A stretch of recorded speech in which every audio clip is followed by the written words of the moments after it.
Hello everybody, thank you for coming back and welcome to the third video in my series of the course Patents for Non-Patent Attorneys. This is episode 6, Return of the Patent. So hopefully you know me a little better now. As I've mentioned previously, please do link in with me. The details are shown on screen. I'd love to have more connections or answer any questions that you might have. So last time we established that I love Star Wars. However, there is one thing I do not love about Star Wars, and that is this. Should be replaced by this. Far better acting, I would think. So for those of you who've been my avid followers, you'll remember that in episode 4, we covered what can be patented and where patents can be obtained. And then in the last video, in episode 5, we got into how much it costs and how long it takes. Sorry, that was a bit long and boring probably for you. We looked at how long they last, why you should even bother, and why you should hire somebody like me. So today we're going to be looking at how to enforce patent rights, how to take account of other people's patent rights. Perhaps you're interested in freedom to operate type issues. Other rights such as designs, other options that you might have, and then some final comments from me. So hopefully you'll remember from the last video that patent rights are defensive. What that means is that you have to enforce your patent rights yourself. Nobody will do it for you. There's certainly nothing like the patent police. So it's absolutely crucial that you understand what it is you've got when you've got your patent. And that is a right to prevent other people from doing something. It's not actually the right to do something yourself. Often people think that's a little bit crazy when they think, well, hang on a minute, I've made an invention, surely I should be able to use it. That's not necessarily always the case. So here we have Bob, and Bob has put his stake in the ground, which the circle delineates the area of land that he has protected. In the patent world, this would be the scope of his claims, the size of this circle. So he can basically say to anyone else, keep off my land. But now if we consider this scenario, now we've got John and Bob. And what Bob's done is Bob has improved John's patented invention. So can Bob go ahead and use his invention without John's permission? Well, the answer to that question is no, he can't. John has got a patent, illustrated by the bigger circle, and the entirety of Bob's invention sits within that circle. So in order for Bob to put his invention into effect, he's going to have to use John's patented subject matter. If he goes ahead regardless, he's going to infringe John's patent. But there is another scenario here. It's also true that John cannot use Bob's invention, which seems a little bit bizarre as well, because the entirety of Bob's invention sits within John's invention. But now Bob has been able to patent an improvement, perhaps a different way of achieving a particular step or a different way of realizing a particular part of a product, which he realizes is better, cheaper, easier to manufacture, whatever it might be, than John's invention. So it's entirely possible that Bob's product, method, whatever, is going to be more attractive to the marketplace, and John would really like to use it. So what should John and Bob do? I've mentioned it briefly before, but here this is a prime case where a cross-license would be the solution. Now, of course, it may be that John is perfectly happy not to use Bob's improved solution, in which case Bob's going to need to negotiate a license from John. Alternatively, Bob's improvement might be so good that it makes John's solution obsolete, in which case John is going to need a license from Bob. So the solution is not always going to be easy, but do remember that cross licenses are there. They're a good solution often when people want to compromise. But really one of the key points to keep in mind as well is that if you've made an improvement even if you don't know that it's patented elsewhere, you've made an invention, you do need to check that actually you haven't improved somebody else's invention where there are rights still in existence that you need to take account of. Perhaps take a license or try and negotiate a cross-license. And you also need to know that if you have a patent and you're happily going along, your monopoly could be undermined by somebody else improving your invention, in which case you can't simply use their improvement, you need to negotiate a license, but you probably have a slight upper hand there because they also need a license from you in that situation. So now let's look at the subject of enforcement. As I've mentioned before, there's nobody that will enforce patent rights for you. As a patent holder, it's entirely your responsibility to enforce that patent. You could pass some of that responsibility on to your exclusive licensees, but to keep things simple, we'll assume that it's you as a patent holder that needs to enforce. And certainly, as I said, there's no police force around which is going to be worried about enforcing your patent for you. So a key part of patent law is that you cannot enforce patents before they're granted. And I'm going to take a look at the implications of that in a moment. However, you can include in any suit for an infringement acts which took place before the patent was granted, as long as those acts took place after the application was published. You will remember from the previous videos that all of the patent applications in one patent family, i.e. patent applications in different territories relating to the same invention, all published together. They all published 18 months from the priority date, and it's after that date that any infringing acts might be taken into consideration. There are certain limitations depending on exactly what it was that was published in the published application, but for simplicity's sake, just remember that you can include in your suit for patent infringement acts which took place before grant and therefore potentially increase any damages that you might get, for example. Because, as we know, patents are territorial, it might be necessary to enforce your patents in more than one country if infringing acts are taking place in different places around the world. However, ordinarily, if there's a big suit going on between big companies, for example, they will choose one country in which to litigate, and then ordinarily what is found by that particular territory will be taken forward around the world between the two parties as an agreement.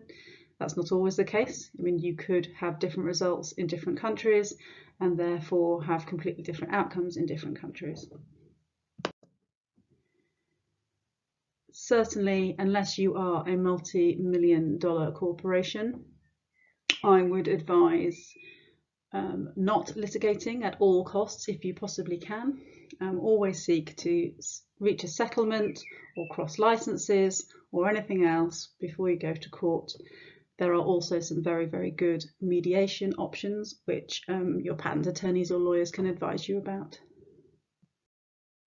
So here I want to talk about the question of grant and why you shouldn't get hung up on it when you file a patent application.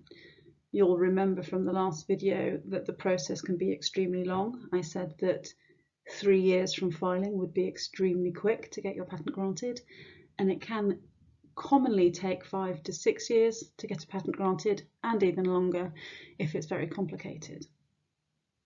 Now, as I said in the previous slide, you only need a granted patent if you need to sue somebody. Now, I'm assuming the vast majority of my audience are not about going out there and suing people and spending hundreds and hundreds of thousands of pounds in the courts and on lawyers. It's important to know that the moment you file a patent application, that patent application is a piece of property in its own right. You can sell it and you can license it and you can deal with it in the same way that really you would deal with a granted patent. So somebody who either knows what you filed because you've told them perhaps in negotiations, or somebody who sees what was published at that 18-month stage and is interested in your technology, they can approach you for a license on the patent application itself. Absolutely no reason in the world that you need to have the patent granted. Now, if you do have sight of an infringement whilst your patent is pending, and there is going to be no possible way of reaching any sort of settlement or license agreement, and you do really need your patent granted so that you can stop that infringement happening, then you can request accelerated proceedings before the patent offices and get your patent granted more quickly. That option is always there. It's an interesting thing to know that actually it can be more off-putting to your competitors to have a patent pending than to have a granted patent. Now, the reason for that is that whilst a patent is pending, it's always a risk that at some point it's going to be granted, a risk to your competitors, I mean. At some point it's going to be granted, and if they start doing any particular activity now, at some point in the future, they might not only be sued and have to stop doing their business, but they also may well be sued retrospectively in respect of acts which they undertook after your application had published. Now, the thing about a pending application is that often the claims as published in the pending application will be the claims that you filed when the patent application was originally filed at the local patent office or at the international patent office. Whereas the claims which are published with the granted patent are the claims which have been accepted by the examiner for grant and will ordinarily be narrower. So the granted patent tells your potential competitors a lot more about exactly what it is they can and can't do and exactly what the scope of your protection is, whereas a pending application is a lot more grey. And your competitors may well decide to steer well clear of the entire area simply because there's a risk that you might get something broad enough to cover what it is they're doing granted, or alternatively, they may approach you for a license or for discussions. But certainly having a granted patent will not help you here. Probably better to still have a pending application. Your pending application may still be in the international phase where you could potentially file for protection anywhere in the countries shown in blue on the PCT map, which I believe was in episode 4. Yes, I think it was. So at that point, if you discovered a competitor thinking about doing work using your patent in a country that perhaps you would never have gone ahead in anyway because you couldn't afford it or you weren't interested in that market, they might come out of the woodwork during the pending stage and give you a reason actually to go ahead in that country after all. And perhaps you could license the entire activity in that country to them and they could cover the costs. I think from a commercial flexibility point of view, pending applications are often far more useful than granted patents. In addition, as I've mentioned before, because patents are vulnerable throughout their entire life to attack and perhaps invalidation if somebody finds some relevant prior art, your granted patent, as I said, has got a very defined scope of claim, and there's something very, very specific that your potential competitor needs to attack. If your application is still pending, they may need to attack on a whole number of fronts because there could be a whole lot of options for amendment for you in your patent, provided it was written properly by a professional patent attorney. And they would need to attack on all of those fronts to ensure that the patent was knocked out in its entirety. Sorry, the patent application was knocked out in its entirety. And that's going to take an awful lot more time and therefore cost them an awful lot more money and has less certainty, if they can have certainty, but certainly has less certainty if the application is still pending rather than a defined granted claim in a granted patent. So I've hinted at some of these things already, but I would just like to take a slide to talk about other people's patents rather than focusing on your own patents and patent applications. So remember, getting a patent does not give you the right to practice your invention. You must make sure that you're not going to be infringing any third parties' rights so do your due diligence. You may well have heard of a freedom to operate search and opinion. This is something that patent attorneys do a lot of. We'll, together with you, scope a search which we think will catch as much as we can of people's patent activities in the same area. We'll run a patent search and review all of the hits, be they granted patents or pending applications, and provide you with an opinion on the risk of going ahead with your particular project. It's really a very important thing to do and not to ignore. If you're looking for third-party investment, they may well expect you to have gone through this exercise so that they can understand what the risk of their investment is. You really need, for it to have any credibility whatsoever and any reliability whatsoever, you really need to hire an expert, and you need to budget for undertaking freedom to operate type work. Start as soon as realistically possible. It's always difficult to know exactly when to start, because at the very early stages of a product development, as I'm sure you know, the product could go in any number of ways. But it's always worthwhile having on your radar the fact that at some point you're going to need to make sure that you're not infringing anybody else's IP, and work together with your patent attorney to decide when is best to complete that exercise. Of course, it may be driven by fundraising type issues, but if not, make sure it's done anyway. Another key point to note here is that you must top up your searches. Patents and patent applications publish all the time, so it's all very well and good having a freedom to operate search conducted 2 years ago, but now you're ready to launch and you haven't topped up that search, you haven't got a new opinion. The results could be entirely out of date because there's 2 years worth of stuff which just simply haven't been considered, so you must top up.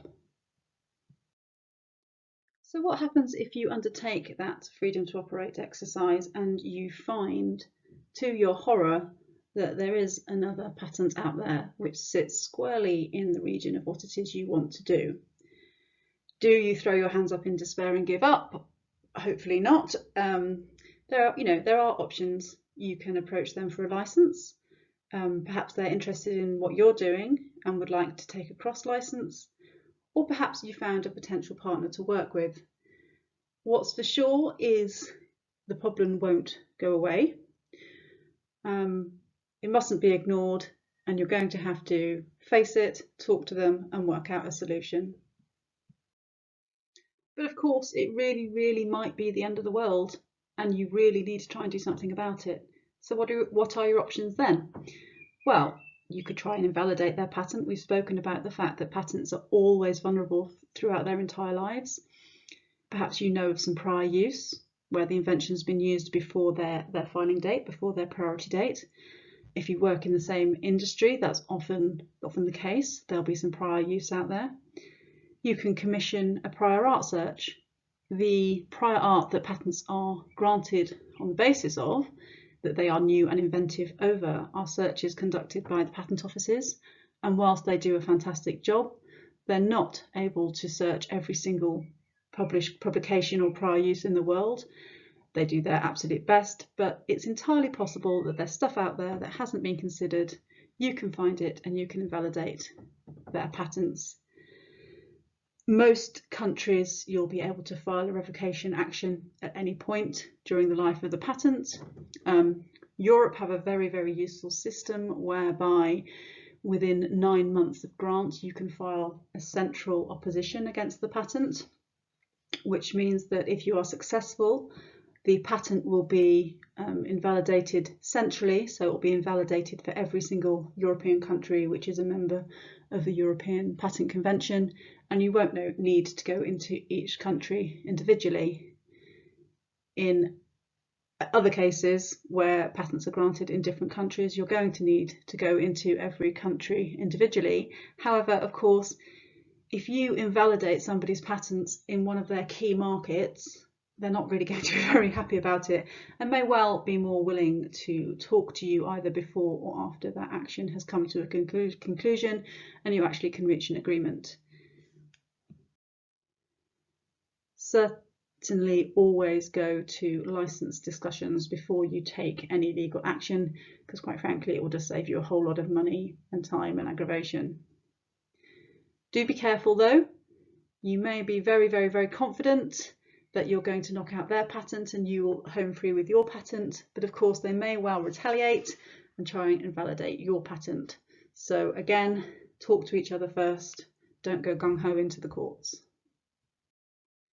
So now, as a little bit of light relief, I'm going to move away from the subject of patents and talk about designs for a little bit. You may remember from episode 4, from my first video there, that I mentioned that there are 5 main types of intellectual property, being patents, trademarks, designs, copyright, and confidential information. So what we're going to talk about here is designs. Now, it's absolutely crucial that you understand that designs protect how things look, their shape and their form, and not how they work. There are countless examples of people trying to protect their inventions, i.e. what they need to protect is how it works, and what they do protect is how it looks. And the main reason that people do that is because it is a whole lot cheaper. But it's a whole lot cheaper because the protection is less valuable, certainly if it's the way things work that you want to protect. If it's the way things look that you want to protect, then it is an awesome value for money. So I'm a patent attorney begging you not to try and protect your inventions, not to try and protect how things work using designs. You will come a cropper. I've said it before, you have been warned. You can protect the whole or part of a product, but you cannot protect parts of your design which must fit or must match another item. And there, clearly you would come a cropper if you were trying to protect how something worked. It just simply wouldn't be included in your design, even if it was shown in the drawings. Designs are really quite cheap compared to patents, and they're very quick to obtain. But they are absolutely not an alternative to patents. They protect entirely different attributes. So here's a list of things that you can use to use designs to protect, which is the lines and contours of an object, its ornamentation, its colour, its shape, its texture, and the material that it's made from. Lots of really, really good stuff to protect there, but absolutely not how it works. So this is just a little bit of repetition in my first point here. Designs will not protect any features that must match or must fit another item. As I said before, they can be included in drawings, but if you ever went to court or had to consider whether another person was infringing your design, the parts of your design which must fit or must match would simply be discounted. So it doesn't even matter that they're shown, they're simply not protected. A very common mistake that people make when filing design applications is that they will file a lovely rendered computer image, which looks very nice to the eye and is very easy to understand, however may not be the best thing to file in a design application, because the design application defines exactly what it is you're trying to protect. So if your rendered image is rendered in grey, for example, and somebody produces exactly the same item, same shape and form, contours, etc., but with a different ornamentation or a different colour, perhaps a different pattern on it in some other respect, that may well play in to whether or not their design infringes your design, all for want of having filed your drawings as rendered images. The vast majority of design attorneys agree that it's far better to file simple black and white line drawings, so that to the extent that your design has to be compared to an alleged infringing article, the only thing that will be considered is its shape and form. Naturally, that doesn't apply to decoration and surface ornamentation if colours are involved, but as a rule of thumb, it's a good one to follow. So moving on from designs, I also wanted to spend a slide talking about trade secrets, know-how, confidential information as an option for you. There are extremely strong laws around the world to protect this type of information. And it can be treated in exactly the same way as registered rights can be, patent rights or design rights, for example, in that you can sell your confidential information and know-how, etc. You can license it, and it has the glorious feature of never ever expiring, so that you potentially could have a monopoly forever. But of course, it's risky because once it's gone, it's gone. If one of your employees walks out the door with your information and gives it to somebody else, even though it's illegal to do that and you could seek damages, that's going to cause you a huge headache, and in any event, the secret is now out there. If you do elect to go down the trade secrets or know-how route, it's absolutely vital that you keep records, very, very clear, well documented, well dated, well filed records of exactly what it is you consider to be confidential. Make sure it's marked confidential. Make sure that there's a list of people within your organisation who do and don't have access to that information. Because if you find yourself trying to prove that somebody has run away with your confidential information, you're actually going to need to prove that it is confidential in the first place and that they didn't have the right to take it with them. So these sorts of records are absolutely vital in that circumstance. And I think I mentioned it in one of the previous videos, and I suppose it's rather obvious, but clearly if your product or process, whatever, can be reverse engineered and somebody can find out how it's done just by buying one and taking it to bits, then you clearly can't use this form of protection. So moving on now to look at another really important form of intellectual property protection, and that's trademarks. Trademarks are there to protect your brand, and from the consumer's point of view, they're there to protect or to give the consumer confidence that what they're buying is coming from who they think it's coming from, and will have all the attributes of that brand, be it quality, be it kudos, whatever. I think trademarks are a fantastic form of protection and definitely should not be forgotten about. Like designs, they are relatively cheap compared to patents and very quick to get. And actually, unlike patents and designs, they can last forever, provided you pay your renewal fees, which I think are due every 5 years, but I'm sure a lot of patent attorneys would turn around and shout at me for getting things wrong.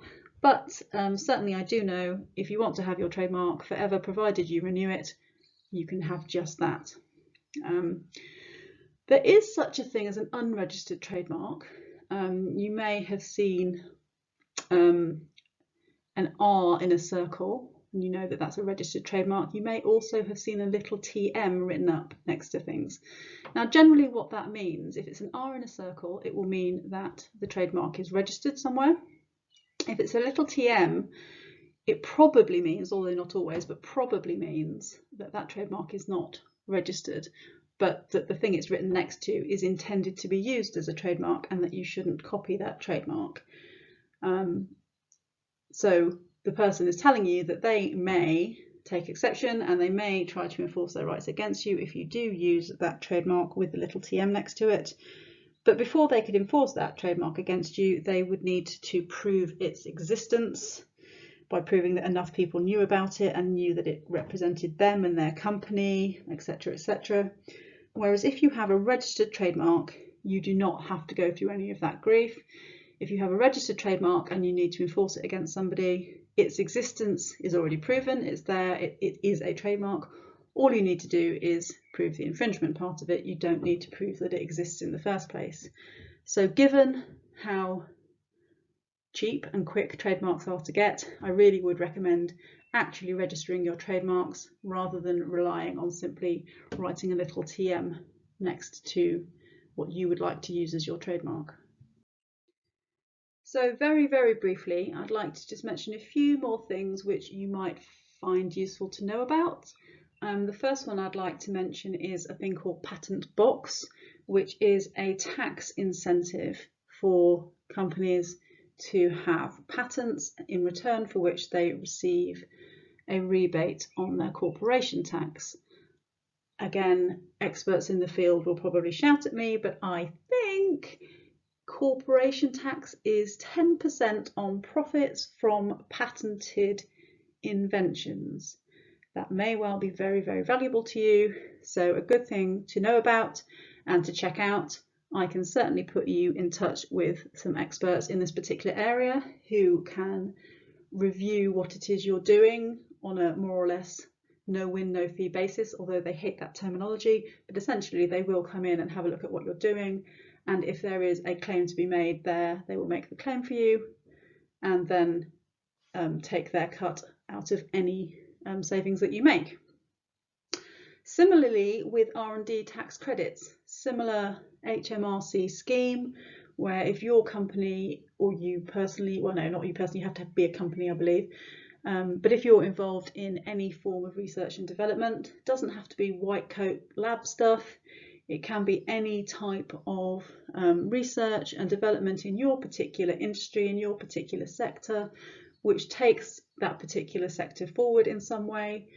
Then it's possible that you'll be able to claim tax rebates on your spend, on your salaries, on any equipment you've bought, and a whole load of other stuff, which again, people who know more about it than me will be able to tell you. And again, I know some great people who can come in and advise you on that same no-win, no-fee type basis. Definitely worth making the call and finding out if there's any rebates to be had. Coming back to patents, we've talked an awful lot about filing patents, enforcing patents and licensing patents. There are other things that we do as patent attorneys as well. We might get involved in giving patentability opinions if you'd like to investigate that, perhaps before you file. Perhaps you'd like to know more about what's going on patent-wise around the world in a particular field of technology, in which case we can organise patent landscaping searches and opinions for you. I mentioned invalidity opinions, where perhaps you found a patent that you'd like to have invalidated. We can go off and run searches and form some arguments for attacking somebody else's patent for you. And of course, I've mentioned freedom to operate. We do that too. So thank you for watching. This is the end of the course. I'd just like to leave you with this little patent, which I believe was granted in the States. I think it was in 1965. It's certainly a patent application, but I actually think it was granted too. Kind of demonstrates that you can certainly file for anything and perhaps get anything granted. So it's very hard to read there, so here we are. This is an apparatus for facilitating the birth of a child using centrifugal force. You might think that that was the invention of a man, but no, look, there's, I'm assuming, his wife listed as an inventor. I'm thinking marital coercion somehow. So that really is the end. Thank you for watching, and I will be back soon with some more videos.